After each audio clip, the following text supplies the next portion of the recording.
This painting, Pythagoras advocating vegetarianism, depicts an encounter between Rome's founding king, Numa Pompilius, and the great mathematician, in which the latter upbraided mankind for its savage cruelty.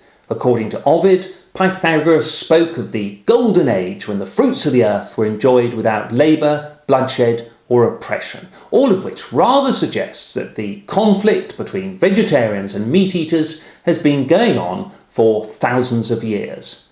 A conflict in which vegetarians are, as this cartoon by an unknown hand demonstrates, often portrayed as being sanctimonious, humorless, and holier than thou.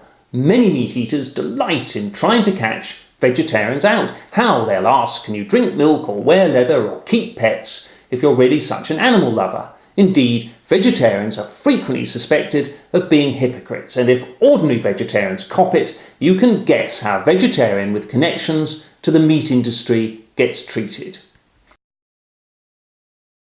My name is Jonathan Self, and I'm in the unusual position of being both a vegetarian and one of the founders of Honey's Real Dog Food. Honey's is an artisan producer that makes a raw dog food using ethically sourced meat. I know that vegetarians can sometimes come across as being a bit preachy, so before I say another word, I just want to explain that the aim of this short video is to discuss the topic of farm animal welfare as it relates to pet food. In a nutshell, whatever your personal dietary preferences, if you're a dog or cat lover, you're in an ideal position to help pigs, cows, sheep, chickens, ducks, turkeys, rabbits, and all the other animals and birds used in pet food lead happier, healthier lives. How? By avoiding pet food that's made from factory-farmed meat.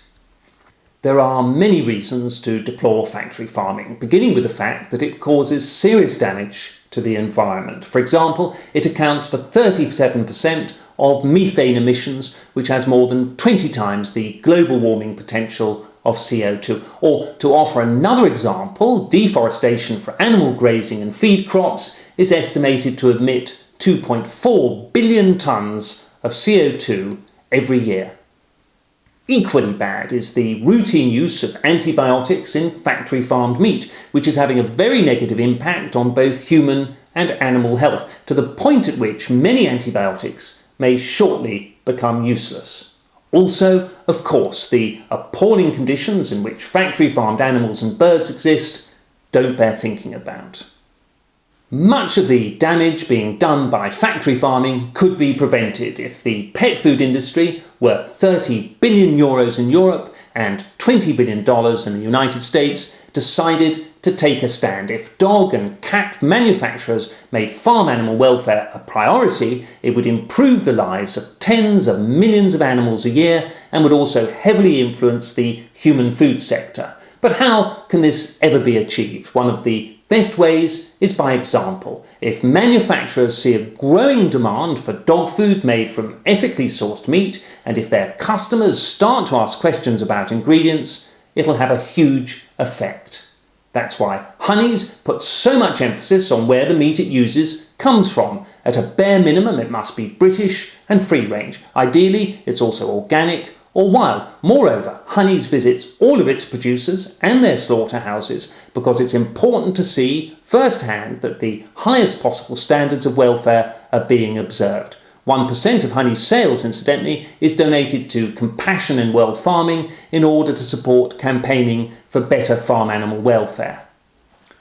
There is another reason why it would be beneficial if pet food manufacturers use ethically sourced meat. There's a growing body of evidence that factory farm meat not only contains all sorts of undesirable substances, such as drugs and preservatives, but also that it has become considerably less nutritious.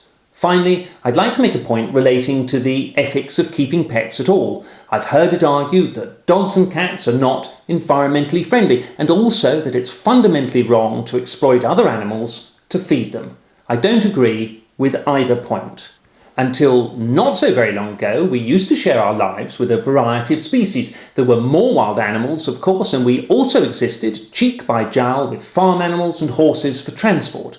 The gradual removal of animals from our day-to-day environment is one of the reasons why the industrial food sector is able to perpetuate such cruelty. Out of sight is out of mind. I believe that domesticated dogs and cats are vital to the moral health of any industrialised nation, because if we didn't have them, the vast majority of people would never ever come into contact with another species. Pets also have a huge and beneficial influence on society. They provide comfort and companionship, they help to create communities, and they promote exercise. Obviously, if we're going to keep pets, it's our duty to ensure their optimum health and well-being. The best way to do this is to feed them a species or biologically appropriate diet.